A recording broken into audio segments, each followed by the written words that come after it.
অনেক মানুষের স্বপ্ন থাকে ফার্স্ট ওয়ার্ল্ড কান্ট্রির পার্মানেন্ট রেসিডেন্ট হওয়া, পার্মানেন্ট রেসিডেন্ট থেকে সিটিজেনশিপ লাভ করা।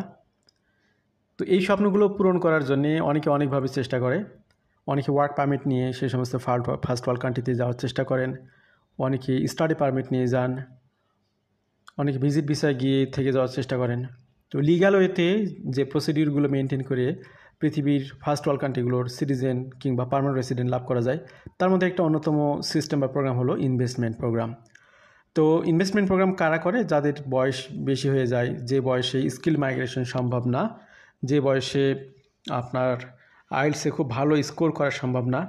তো আপনার টাকা আছে কিন্তু আপনি একদম হাই লেভেলের আইএলটিএস স্কোর ওঠাতে পারতেছেন না, 7, 8 বা এই ধরনের, যার ফলে আপনি স্টাডি পারমিট নিয়ে আসা কিংবা আপনি স্কিল মাইগ্রেশন নিয়ে আসলে সে সমস্ত কান্ট্রিতে যেতে পারতেছেন না। তো এখন আপনার স্বপ্ন হচ্ছে ফার্স্ট ওয়ার্ল্ড কান্ট্রিগুলোতে সিটিজেনশিপ লাভ করা বা পিআর হোল্ডার হওয়া এবং ফ্যামিলি সহ এখানে যে ওয়ার্ল্ড ক্লাস ফ্যাসিলিটিস সেগুলোকে কনজিউম করা। তো সেক্ষেত্রে যারা ফিনান্সিয়ালি ক্যাপাবল এবং ল্যাঙ্গুয়েজ টেস্ট দিলে মোটামুটি একটা রেজাল্ট করতে পারবেন, এই ধরনের ব্যক্তিদের জন্য গ্লোবালি অনেকগুলো ইনভেস্টমেন্ট প্রোগ্রাম রয়েছে। আপনি যদি লিগ্যাল ওয়েতে লিগ্যাল মানি ইনভেস্ট করে আসতে পারেন, তাহলে এই প্রোগ্রামগুলো আপনাদের জন্য সহায়ক হতে পারে। এই বিষয়গুলো নিয়ে মূলত আজকে আমরা খোলাসা করব। তো প্রথমেই আমরা কথা বলবো কানাডা নিয়ে। কানাডা পৃথিবীর মধ্যে অন্যতম একটা ফার্স্ট ওয়ার্ল্ড কান্ট্রি। তো একটা সময় কানাডাতে বিজনেস প্রোগ্রামগুলো বা ইনভেস্টমেন্ট প্রোগ্রামগুলো তো অনেক বেশি জনপ্রিয় ছিল। এখন সেক্ষেত্রে অনেক রেস্ট্রিকশন এসে গেছে।